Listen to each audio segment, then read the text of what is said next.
Hi, everyone. Welcome to the US2 podcast. This is Julie. I am your host and just really excited about today's guest. I'm excited for you to get to know him. And before we get into our conversation, let me tell you a little bit about Dr. Sidney Cohen. Dr. Cohen has been a full-time private practicing psychologist for over 30 years. He has a high-volume practice specializing in the treatment of a wide variety of psychological disorders. He also holds an adjunct consulting appointment at a local coaching and teaching hospital in New Jersey. Dr. Cohen has also authored two self-help books, one on self-sabotage and the other on psychological blocks to losing weight. We'll get into both of those. He hosts an internet TV program called Heading in the Right Direction, is a guest on several local regular TV and radio talk shows, and does extensive public speaking. So without further ado, I'm eager for you to get to know Dr. Cohen yourself. Thank you so much for joining us today, Dr. Cohen. It's great to have you. Great to be here, Julie.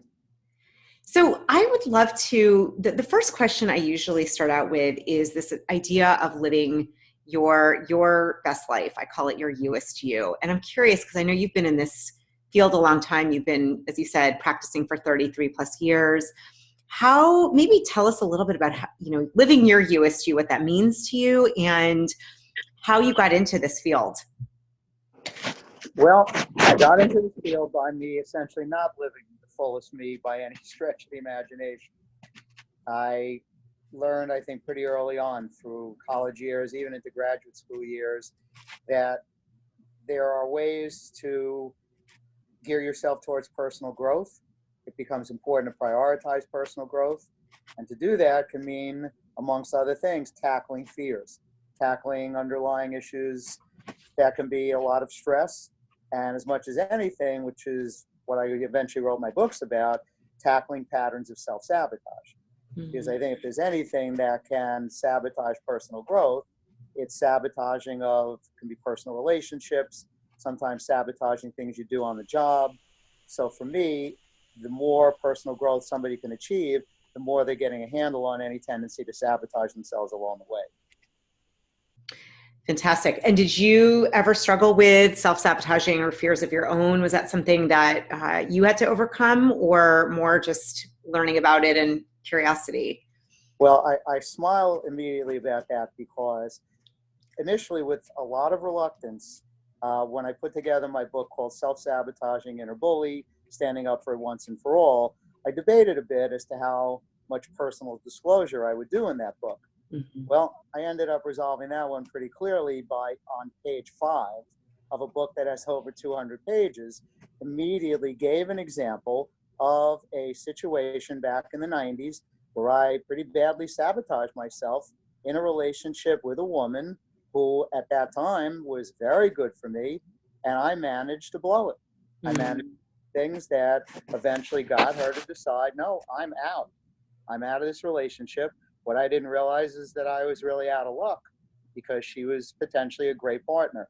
So I make clear very early in my book, as I say, Julie, that I know, in fact, one of my favorite lines I have in my own book is to say, I wrote the book on self-sabotage because I love the double meaning. Thank you for sharing that. I think it's important because, as human beings, we all have different internal patterns, things that we say to ourselves, putting ourselves down. And I think to hear, someone who's studied it, that you've had that, you've dealt with that too. I think it says a lot, and appreciate your sharing that and the vulnerability, and really curious to dive into these two topics. So in terms of self-sabotage, I just can imagine people listening, wondering, why do we self-sabotage? And more importantly, what are the ways to change the patterning so that those that do that, or when we all do it at some time, how we can stop that?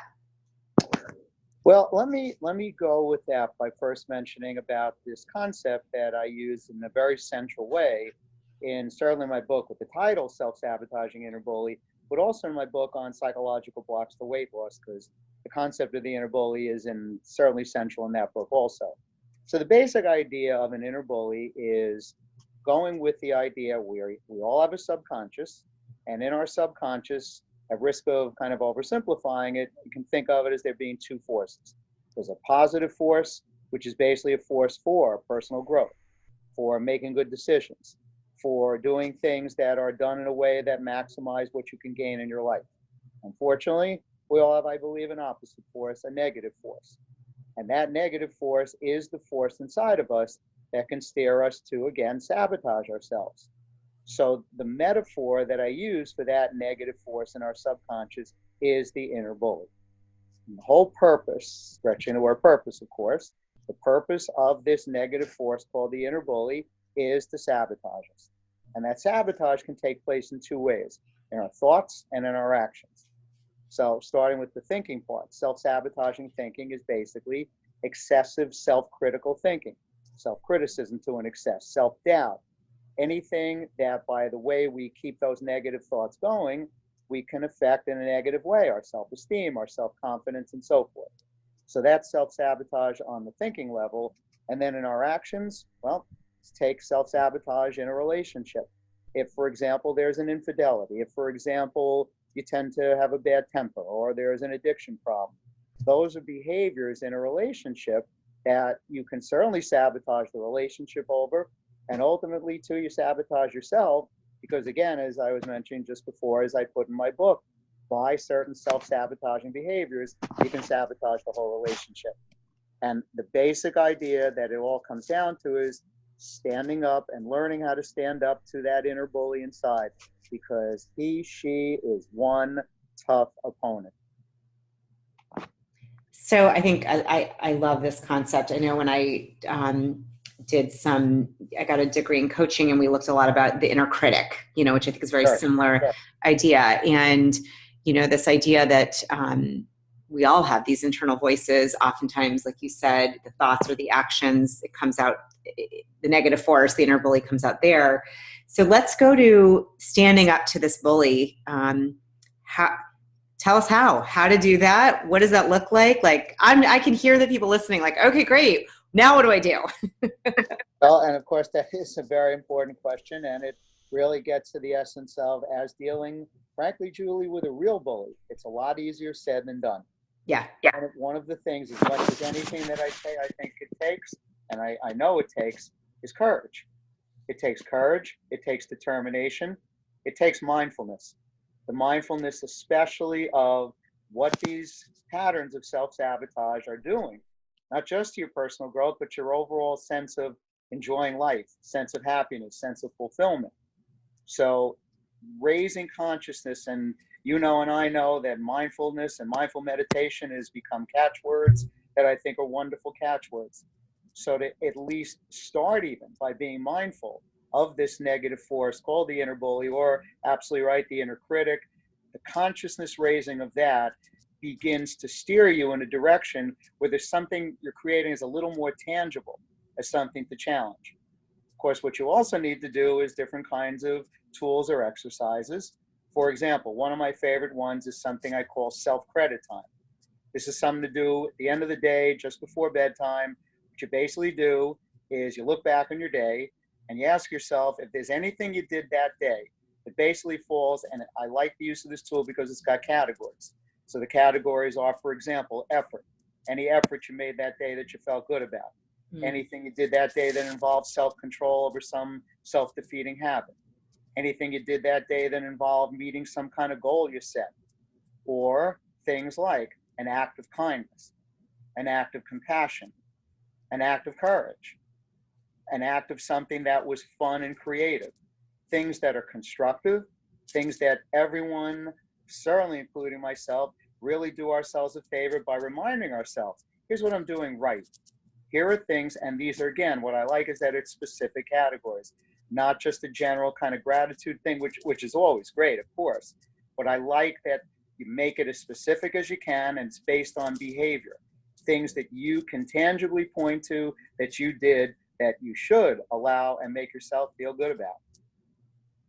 Yeah, I like this this activity, the self-credit time, and just that positive reframe and giving yourself that chance to really look at, where we usually look at where we suck or don't do well. It's really, Absolutely. To me, what I'm hearing is very specific, targeted aspects of your life. I love the idea of the act of courage, kindness as well. But I think, like you said earlier, it does take courage to change these internal voices. That's a great tool. We'll have all that in the show notes too for those. Sometimes people listen while they're driving, and I always say, don't drive and write. So hold on, I'll make sure to write that down. Exactly. And I know And if I can just check one quick thing on courage. So I have a definition of courage that I really like to use. Yeah, please share. And in my personal life, I remind myself. So the definition of courage I use is anything you're reluctant or hesitant to do, but you make yourself do it anyway because it's in your best interest. So by using that definition, you give yourself the opportunity to define a pretty wide range of possible behaviors that fit under the category of courage. It isn't just about them, personal safety or personal danger, things that certainly can involve courage, but that's its own category of courage. I'm talking about day-to-day things that we all need at times that we can avoid, that we're reluctant as heck to do, but if we push ourselves to do it, even if it doesn't go great, even if it doesn't go well, as well as we want, you already had the act of courage just by making yourself do it. And goodness knows, to me, that deserves a pat on the back. Yeah, absolutely. I like that definition so much. I love where you added the in your best interest. I think that's, I know that framework has personally helped me do a lot of things I would have felt very nervous to do, but I've said it's in the best interest for me and all those I'm helping and serving. And I like that addition to what you said. I like the definition. It's really Great. Are there any other tools or techniques, I'm sure in your book as well, but for those listening and just getting like a taste of it, we have the self-credit time. Is there anything else you recommend, maybe one other practice or question or inquiry or way of, dealing with the inner critic, bully, saboteur in a way that's going to start to change that relationship? I'm glad you said the word saboteur. It's another term that I think is great for the inner bully.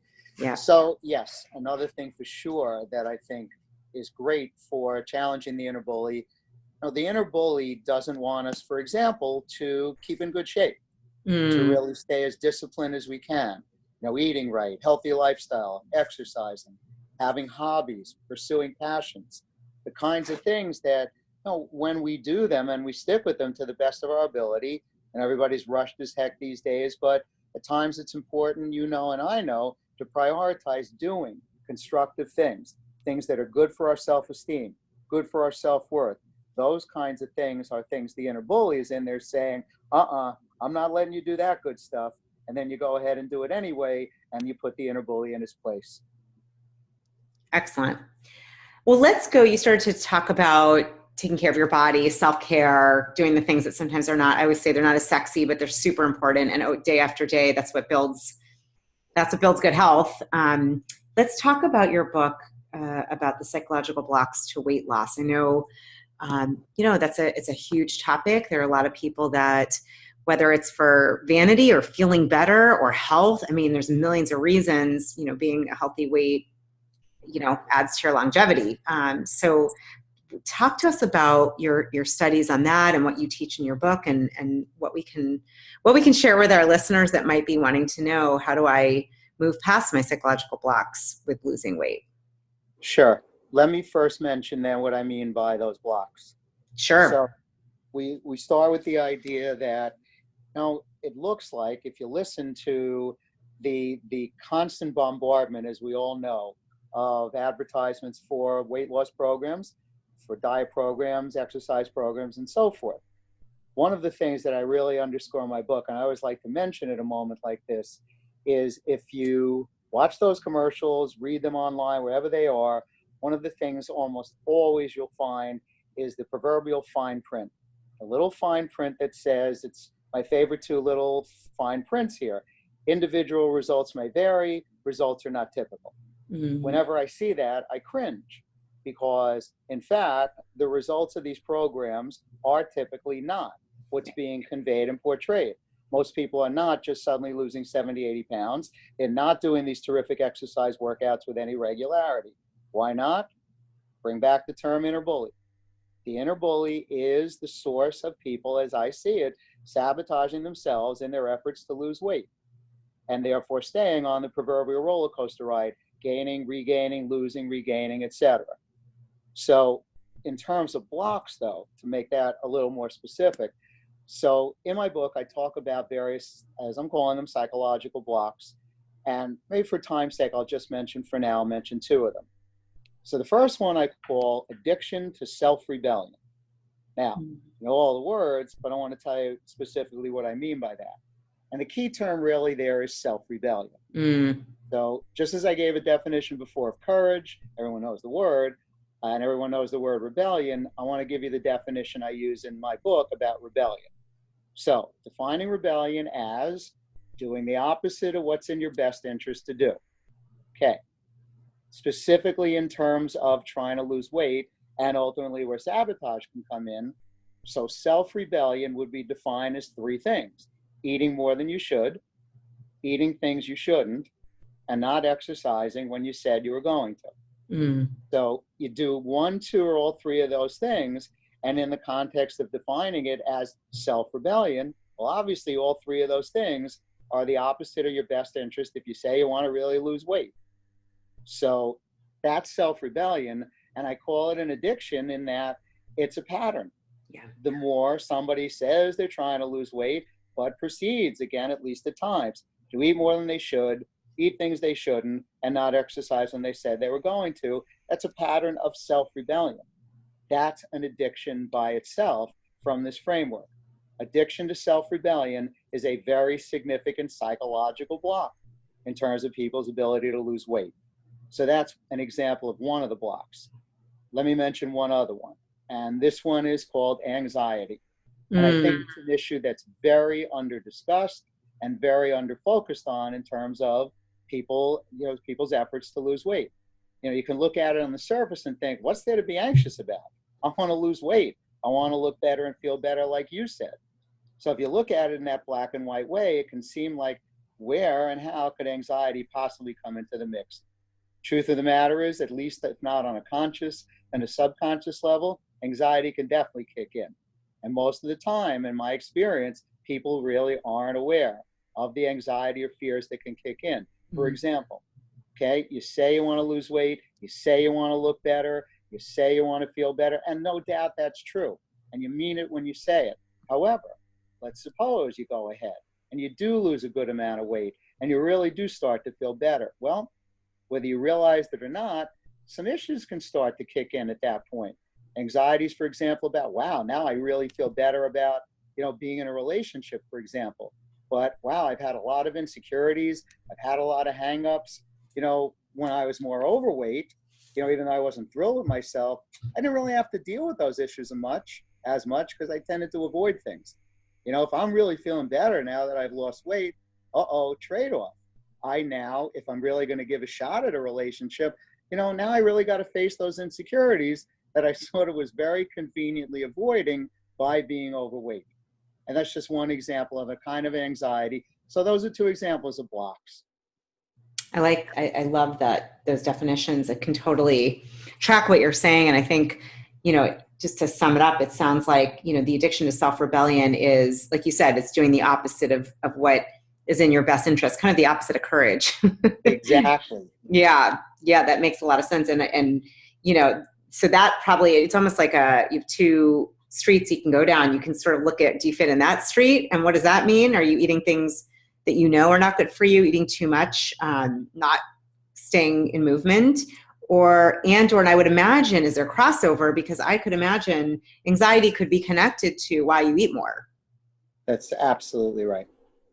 Yeah. And it's interesting. I mean, this is an area people know on this show. I talk about, I'm recovering food addict. And it's amazing to me. I did a lot of work on that in myself. And I can tell you, I know this to be true for my own self.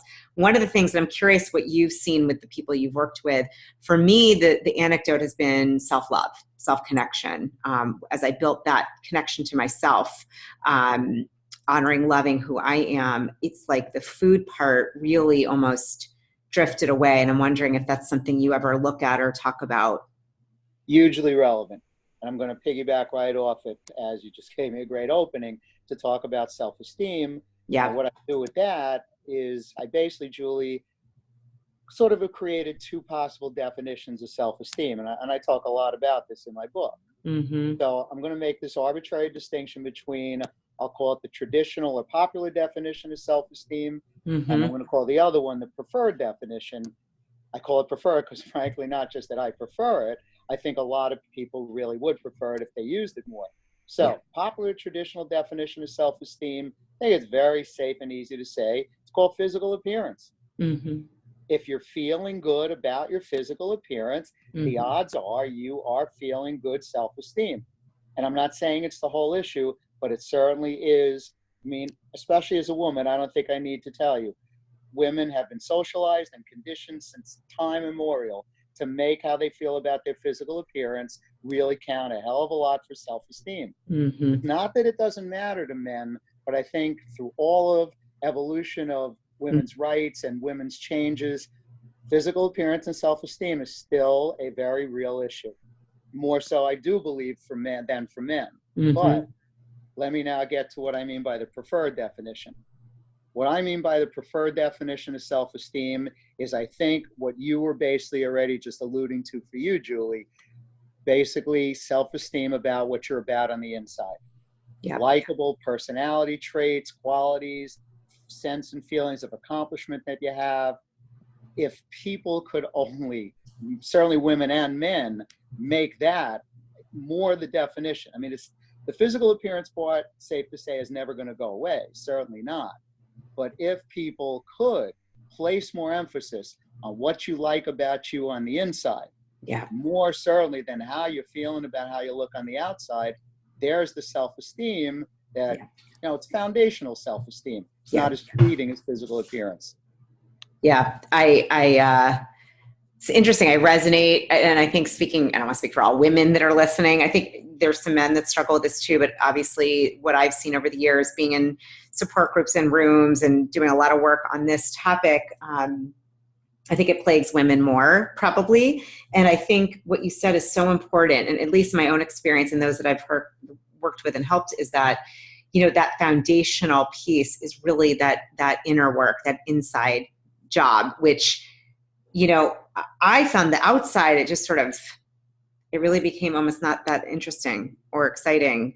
It kind of fell into place, but I love what you said with the preferred definition, really honoring what's on the inside. And frankly, to me, this is something I've noticed, the more that we do that, the more attractive you become as a human being. I'm sure we all know people that you may not have thought they were necessarily attractive, but because of who they are and who they're being. But I love that idea of that foundational aspect of, you know, really liking who you are on the inside. And what would you say, just before we wrap up, if those listening, like, want some tips in how to start moving with these psychological blocks, how to have less anxiety, how to, you know, feel more self-esteem? Is there anything you can give us that might be a tip or tool or strategy or wisdom that could help others listening? Sure. I want to first go back and reemphasize the idea of, again, a self-credit time, using those categories to point out, again, the positive steps, things you're doing that you can feel respect for yourself for, that go well beyond just self-esteem. But I would recommend, here's a tool a little bit specifically for building up self-esteem, again, more on the inside. That's to make a list. It's kind of a simple, basic idea. Make a list in just 1 or 2 word adjectives of your likable personality traits and qualities. The things that when you think about are the things that allow you to say, here's what I like about me, and I really would do myself a favor every day. Take 10 seconds, 30 seconds, take a look at that list. Remind yourself. It's kind of, it's a form of a gratitude list, I think. And I, God knows, advocate gratitude lists as much as anything as positive and productive as can be. Fantastic. Yeah, I'm with you. And I'll add to that, something I've done because I'm just visual, is I found these markers, gold and silver, and I actually write them on my mirrors so that when I look at myself, I have it there. So I just a visual, but I love that, to really find those positive aspects about yourself. That's great. And if we have one more minute, on a little bit of a lighter note, I'd like to share with you and the audience my all-time favorite cartoon. And it has to do with self-esteem. And there's no words to it, but it's absolutely classic. So there's two panels. On the left in the panel is a woman who is slender and has a really nice build. And she's looking in the mirror. And what does she see in the mirror? A big fatso. On the right-hand panel, there's a man. He's got a gut halfway across the room. He's looking in the mirror. And what does he see? He sees a stud. It captures to me the essence of how much women can do such a number on themselves, even when they look good.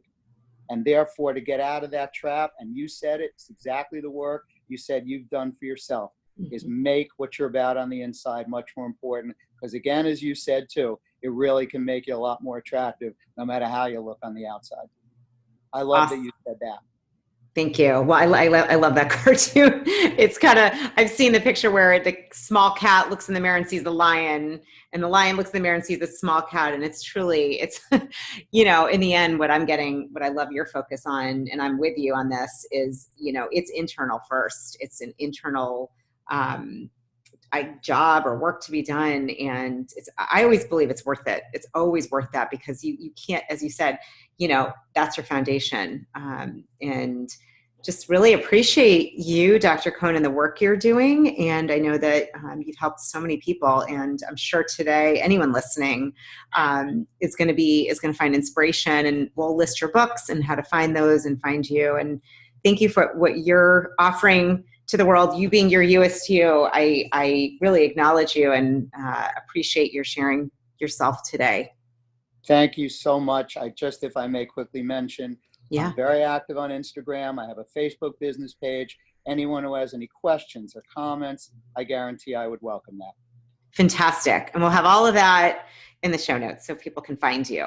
That's great. Awesome. Well, thank you for today and for the internal focus on the internal world and how to change from the bully. I guess what would it be? The opposite of the bully would be what? Your best friend. That's the way I look at it. Your inner friend, your inner ally. Absolutely. Inner ally. That's great. Well, thank you so much today. Thanks very much for having me.